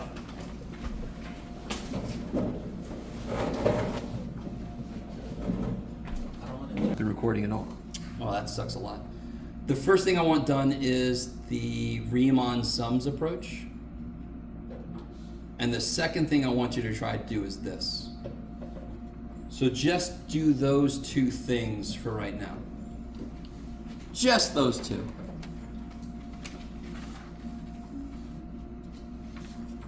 We try to flash up here some stuff. This kind of sucks that I wasn't recording. Arr. For the people at home, please do steps. Let's do that. I don't know how to do that. And it's on this handout.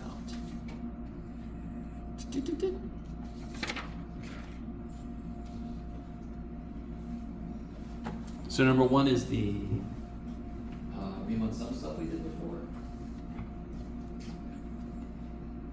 Which was the new thing we just did.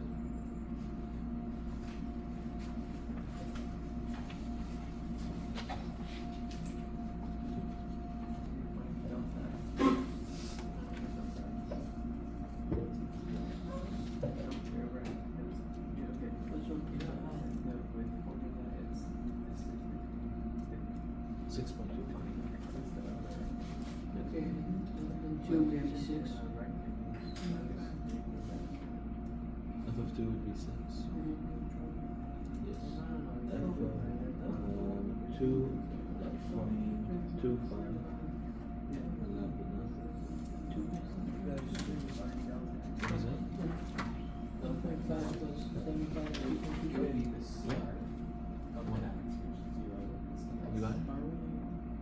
You're supposed to be going by 0.75, so this should be 2.25. Yeah. Oh, yeah, you just multiply that by. Wait, why are you doing it by 5? We're not. We're just putting the one. Yeah. We're going by 0.05. 5.6875. F of 3 is 4. Yeah. We don't need the F of 3 though, or not, right? If we're Oh, no, going- we need if F of we're- 3, we if need we're F of going 3. lefties, we don't need 4. Yeah, we don't need 4. We don't need 2, and we don't need 1, right? No, we don't need those. Because we're supposed to times. F of 3 is 4. And that's it. Hello, so we don't use F of 3. So we do 4.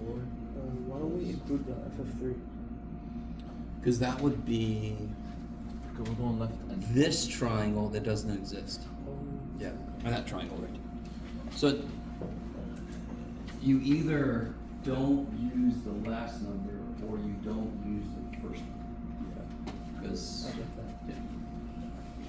that last rectangle will be defined already. now we multiply by 0.75.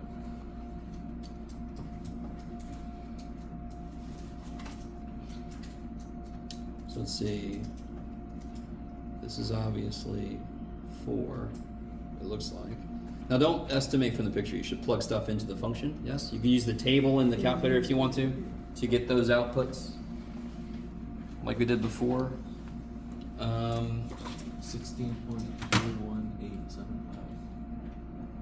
So let's see.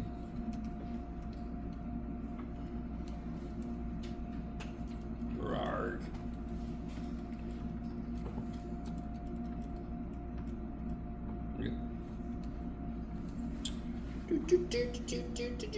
Table set. I want from 0 going by 0.75. Oops, not graph. There we go. So I get my numbers I want. So let's see, I want 4 plus 5.6875 plus. These numbers look familiar to you Yeah. guys? That makes sense because it turns around. And then that would become 16.21875. okay. And you did the 0.75 times? Yeah. Okay.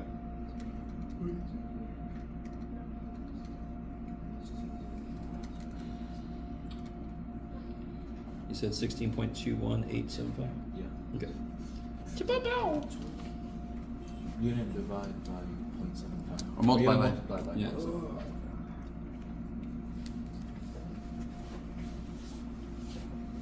So again, this is just like using the little squares to estimate the circle area. It's the exact same idea, except it's just quicker to use full strips of rectangles mathematically to do this. But it's still using a shape that we know the area of to estimate the area of something we don't know that we want. Yes. Number 2, of course, makes everything a little bit worse.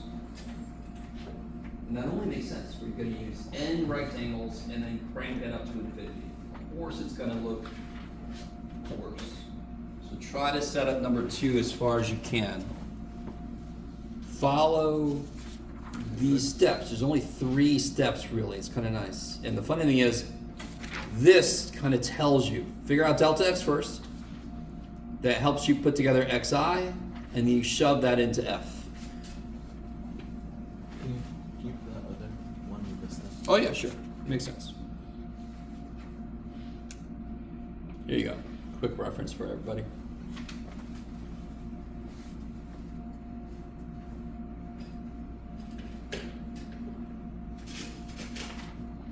So this would be 3 over 9. For the width. What'd you get for the width? 3 over 9?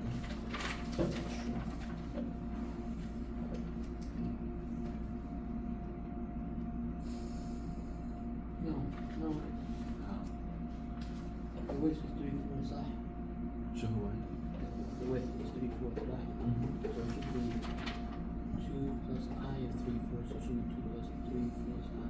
No, but look on the width. It says b minus n over b minus a over n. That's the width. And that would be 3 over n. B and A are, B is your end, and A is your beginning. So your the 3 minus x-axis. 0.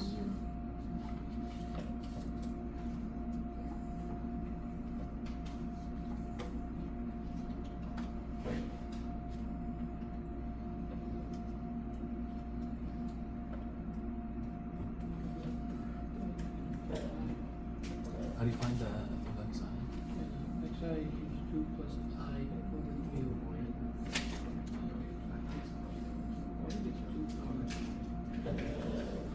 Xi is 8 plus 8 plus I. The first name, so xi would be 0 plus I 3 over n. Here. So So So this, the xi would be 3 I over. So after So it should just be So 3 I over n. That's the And then you just plug it into the actual original let the function. constant hang around, and what happens more or less over here. You just let the constant hang, but then you see how it's isolated the I. So it should be You want to isolate the I Four because plus you want to 3 plug in these equations. times 3 I. exactly. N Well, the minus original. 3i over n squared. So it would be 4 Our plus tax would be 3 over n. 9i over n minus 3i over n squared. Just set it up and try to go along there. Any questions asked? Why would you put I square? got it. Because you plug it into the original function. Yep.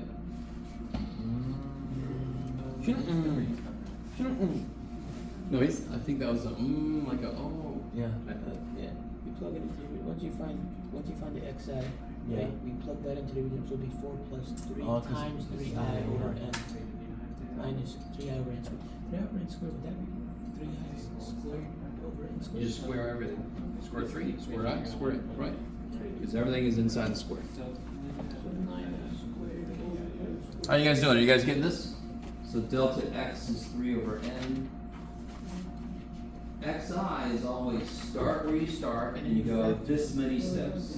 Start where you start and go this many steps. 3i over n plus 0. And then whatever you get here, that represents that input for that rectangle. And how do I figure out how tall that rectangle is? I plug it into the function. And then I just simplify this. Then we factor it out. So we can factor out. So the 9i over n minus 9i squared over n squared. Okay, now you've got all the elements. Where did that 4 come from? Which 4? 4 The plus. original function. What's the function? Yeah. Oh, you just plug it into the original function. I do f of 7. 4 plus 3 times 7 minus 7 squared. How do you do f of 3i over n? What did you learn about that? I see. Oh, you just plug it in. Yeah, yeah, yeah. 6 times repeated. The great thing about functions is they never That change. makes sense. They never change what they do. What I plug in, I plug in. So What can you do? Would you factor out a 1 over n? 4 doesn't have a 1 over n. So I can't factor a 1 over n now. Okay. So everybody got to this point? So now I just plug stuff in. So now I'm going to get the limit as n goes to infinity, the sum 1 to n, f of xi is all of this, I know. delta x is this. Now, what do you think I do next with that besides not finish it and hope that Mr. Waller doesn't notice? You distribute. Distribute, yeah. So a lot of times, look, there's a lot going on up there, right? What is the part that you truly do not give a shit about right now? And some of you guys are like, the entire thing. No. What part of that The limit. does not bother? Yeah, the limit. Who cares? He's effectively not even here. Because I can't take this limit until I have an expression in n, and I don't have that yet. So he doesn't mean shit to me right now. This doesn't mean shit to me right now. Because I can't do anything with that yet. So the inside. And that's just algebra. Just distribute the 3 over n. Yes? So again, I try to figure out a way to... I try to infuse this in every class I teach. That idea of noticing what doesn't matter at the moment. Just what part of this do I have to worry about right now is this part. Distribute. So 12 over n Yeah. plus So I get 12 over n. Plus 27. 27i. Yeah, 27i over N squared. n squared. Minus 27i Squared over n n cubed cubed. Good. times the. Huh? Oh, no. We did the 3 over n. Oh, so you factored out 12 over n. Huh? No. No, no. Oh, sorry, 3 over n. No. Do you guys remember what I did when I had more than one expression inside of my summation? I took the sum and I broke it up. So how many parts can I break this up into? 3. That's crazy. I swear to God. I'm the king of not giving myself enough room. Let's see. So I'm going to break this up into 3 sums. Here's 1, 2, 3. Oops, should be minus here, sorry.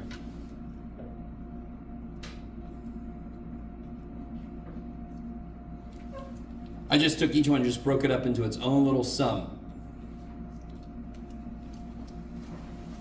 Can you guys already see sum of I squared? It's got other shit in the way, sum of I cubed. It's got some other shit in the way, but we can get this shit out of the way, yes? And those are the things that tell you you're on the right track, because now I know what to put in place of those. So the very first thing here, what can I take out of this sum? Take out 1 over n. Even more, well, I could take a 12 over n out, yeah? Any way you want to do this, here, I'll just do this. What can come out of this one? Sorry, what can come out of this one? 27 over n squared. Yeah, anything that isn't I. Because I is the only thing that sees as a variable. Anything else is a constant according to this guy.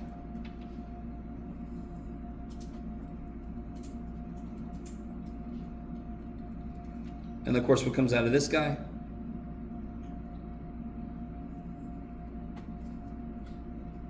27 and Yep.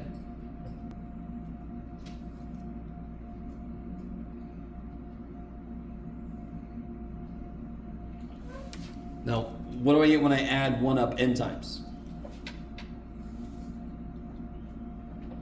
that's the formula. What do I get when I add 1 up 5 times? 5, 5. What do I get when I add 1 up 7 times? 7, What do I get when I add 1 up n times? n. There you go. So these cancel. See? Why is you? What? The first. Okay. What was the sum I equals 1 to n of I?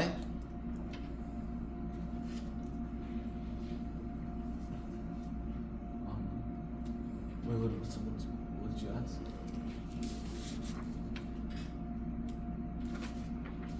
Right, the sum I equals 1 to n of I Oh, is this n times n plus 1 over 2.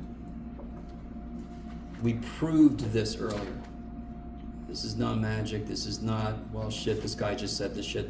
We proved this. We know this. The other two we didn't, but you can see how it is doable. You could prove it. Minus 27 over n cubed. This one was the freaky one that I definitely don't have enough room. Let me see if I remember it. n plus 1, 2n plus 1? Yes. And parentheses n plus 1. Dadgummit, I'm going to put it down here. Dadgummit! I'm going to put there, n plus 1, 2n plus 1 over 6.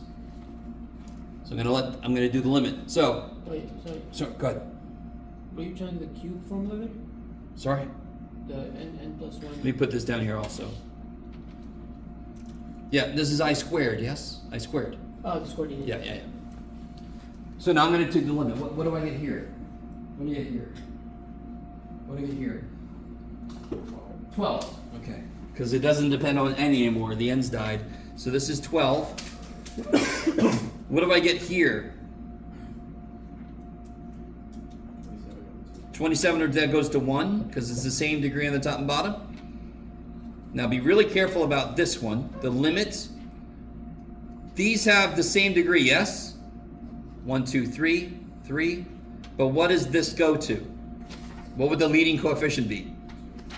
Do you guys see that? That would be 2, yes? Why was this 1? Because the leading coefficients would be 1 over 1. This would be 2 over 1. Do you guys see that? There's a 2 there. That if I did multiply this out, it'd be 2n cubed over n cubed. That goes to 2. So 64 divided. So this will be 2 over 6 is 3. 27 divided by 3 is... So if, when you get to this point, if the degrees are the same, but the coefficient is different, you would go with the leading coefficient as the... No, we know that, right? If I'm doing the limit as something goes to infinity, if the degrees are the same, the answer is the ratio of the leading coefficients. We know, that's just the thing we know. Nothing new. I'm just applying the same thing. So since this process involves limits, everything we learned about limits before still applies. And these are specifically infinite limits, which is like horizontal asymptotes. So I guess speak up the 9. Do it again. The 9. 9? Oh, real quick. 2 over 6 is 1/3. 1/3 of 27 is, yeah, it's crazy. Or you can go a long way, 54 divided by 6. So essentially, when you're doing the limit to infinity, the I is the only thing that matters when it comes to the study notation. So you could technically take out the entire like ratio, but as long as but keep the I. Anything that is a multiple that isn't I Right. can come out. So if it's like 27 over 6, you could take that out and just put a 1 instead and replace that with a 1. If it was 27, Like you said, it was like 12 over n. I'm sorry, if it was like 27 over n or something, you could take out the 27. yeah, and the n, yeah, okay. And here I just get 3 plus 13.5, 16.5. Is that cool? So that is the exact area. Now, can you guys, all right, now listen. I am so aware that this is a process you would never choose. You did choose it though, because you chose to take this class. This process is very different from anything we've seen before. There are limits in it, and they still act the same way they always have. Yes? But there are a lot of moving parts to this process. I understand that. That's why I try to give you a little glimmer of light. If you really hate this, it's only going to be around for relatively as long as the limit definition was, which wasn't very long. We talked about it, we had to, because we actually used the limit definition to prove stuff that we later made into shortcuts. This is the same idea. This process needs to live so then I could use it to prove the shortcuts we're going to do for this. There are shortcuts we can do. In fact, here is a hint of a shortcut, this number 3. Do you guys realize number 3 is its own problem, yes? Same function, same, but can you just do what it says? Can you guys figure out this guy's antiderivative? And then do this. Go for it. Figure out what big ass F would be for this.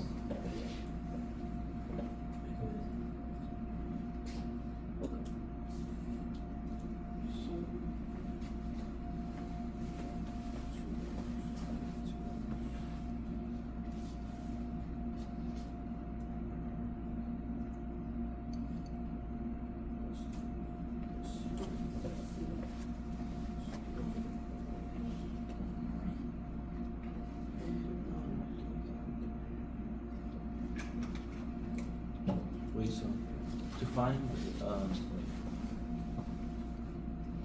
You don't? This is also relatively new, so I understand that, but what would the antiderivative of 4 be? 0. Not the derivative of 4. C. Antiderivative of 4. What would I take the derivative of to get 4? 4x. In fact, how do I take the antiderivative of any polynomial, which includes constants, and make the number of x's go up by 1? Because what's the derivative? Make the number of x's go down by 1, yes? So this antiderivative of 4x, what's the antiderivative of x? 1. X squared. Not the derivative. X squared. X squared. X squared. Over? Huh? What's the derivative of x squared? 2x. So that's not x. Yes?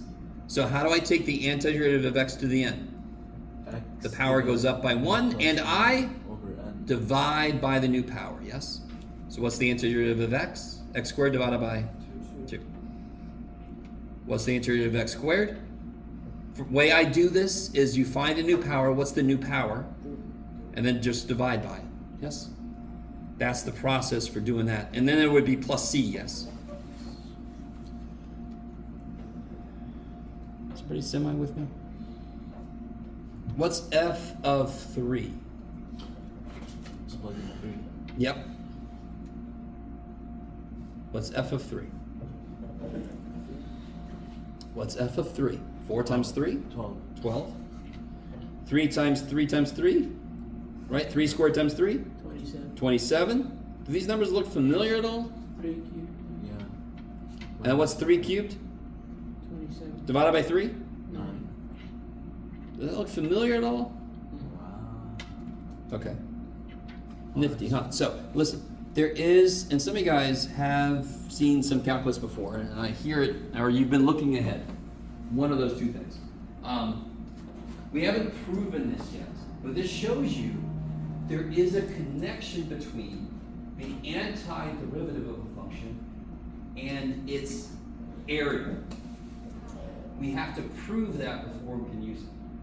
And the only way we can prove it is to kind of use some results we got from this limiting process. Sort of. Yeah, we build off of what we do. Yes. Okay, so I'm just trying to show you there will be. So effectively, do you see how long it took us to do this? Yeah. That's the equivalent of this. Yes? That's very much like the limit definition of derivative versus the shortcuts. Are you guys at all with me? Yeah. Trying to make a nice analogy here. Now, ain't no way you're gonna survive without doing some of this. You have to do some of this to build into the shortcut. So we can't just ignore this. Okay. So on the test, there's probably going to be one. That's Yeah, I'm not going to put a ton of these, obviously, because it takes a while. Yes? So the very last thing, and then I'll let us out of here a little early, because I can tell you guys have had enough. But last thing I want to do is, there's two parts to this, so it's only going to take a few minutes. Here is the... what's been halftime? Like 30 minutes. Yeah. It's good you know this is what Yeah. Right, here's this. This is adding up the areas of infinite rectangles, yes? Yes. Can somebody imagine for me, if I'm going from like 0 to 2 and I put infinite rectangles, how wide could they be? extremely small. Infinitely big. Not big. Infinitely small, sorry. So infinitesimally small, yes?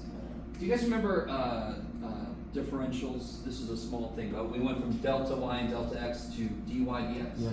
So do you see how if I let the number of rectangles go to infinity, delta x becomes dx? Just smaller. Does that make sense? We've talked about this before. Delta x is a gross step, dx is an infinitesimally small step.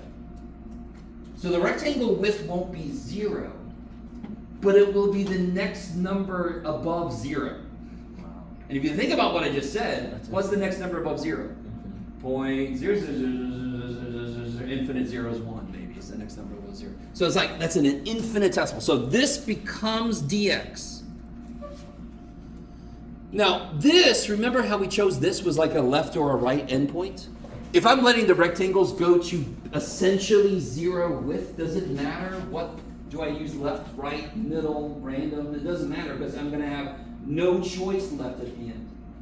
So what happens then is, in fact, I really want you to get this. If I go from A to B and I use big steps, big Fisher-Price frickin' rectangles, yes?